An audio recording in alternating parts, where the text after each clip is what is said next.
you published your first book at age 15, Doorstop, is that right? Yes, that's right. I wrote, like when I sort of had that door shut and was working, I wrote a draft of a book called Doormat. And that's one is especially strange to look back in terms of looking back and what themes was I interested in. It's really, really unsettling when you see that the things you were writing about when you were 15, you're still echoing. That's when you're like, whoa, you get the real creepy crawlies. That's a very strange idea. But yeah, I put together like a draft over one summer when I didn't have that much going on. And I left my room after mostly writing. And it's a book about, among other things, a theme is teen pregnancy. And so I hadn't known this at the time, but apparently I was asking questions and doing kind of research. And my mother was concerned, like, yeah, I'd gotten myself into some sort of situation, but it was a story about actually the best friend of someone she gets pregnant. And then her best friend tells the story about what do they do as basically eighth graders. And so it was an interesting little story to write. And I gave it to her and she sent it over to her agent, who was not interested in representing it. But the agent that I still work with to this day was a junior agent at that company who sort of picked the book up and said, well, let's just give this a shot. Now, I do not recommend that young people publish books when they're young. There's, it's a lot of stress. It's a lot of pressure. It was like an interesting experience to go through, but very high impact too. And it's Doormat, not Doorstop. Shame on me. Close enough. I don't know why people still come on this show crazy. So that book comes out, and why would you not recommend it? Was it just you weren't emotionally ready for how the market was going to take it, or? I didn't really. I think when you're still a teenager and when you're still going through this kind of personality development, it's very hard to ask you to kind of go on the road and be the personality who's selling your book, because that personality just isn't fixed.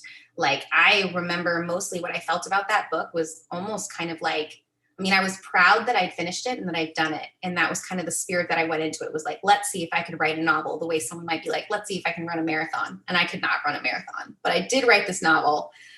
But then it's like, you're saying this piece of work you put out, this like utterance that you made, that's who you are. And that reflects your values. And so then when you have these conversations, like the one that we're having now, it's like, well, let's talk about those values. And I was like, no, like, I don't know what I think, I just want to go camping with my friends.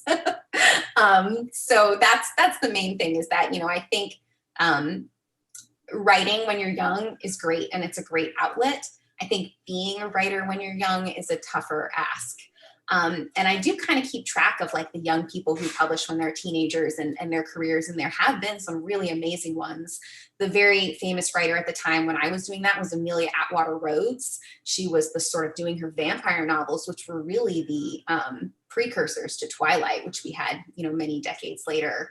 And of course we had S.E. Hinton, who kind of we talk about maybe invented the YA genre, wrote The Outsiders. So young people's voices in YA, they've always been there. But I think, being a writer, sort of starting your career at that time is a vexed thing, because you have so much more evolution and development to go through. And the agent that I worked with then, after that, I did feel pressure, like going through college, like to try and put out a second book. It felt like, well, I did this thing that people thought was special at the time, I should do it again. And his advice to me was, just wait, just take your time, like find your life, find out who you are, set some stable things in place for yourself, and then see, if you still have a message that you want to get out there. And that was the best thing that I could have done, was just to wait. And then eventually AGNES came along. That's 2007 that comes out, and then you don't start AGNES until 2017.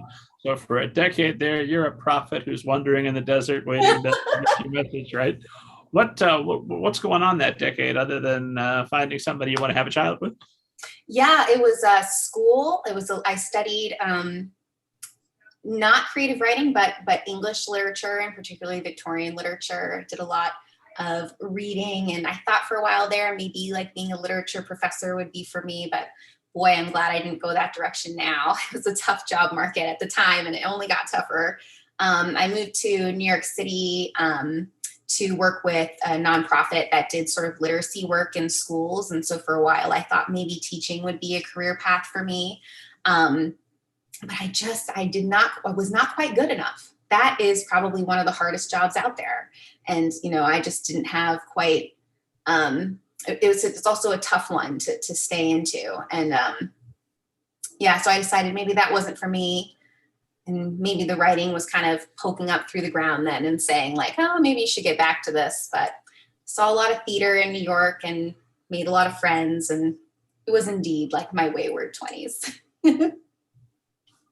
So now you're back with a vengeance. There's 2 books available, a picture book on the way. You've got a 3rd that's in copy edits now. You're happy established as an author, and to the best of your knowledge, especially as much as anybody knows, anytime I start talking about plans, I ask myself, what were you planning in 2019? But as far as you know, probably going to continue being a novelist for the foreseeable future.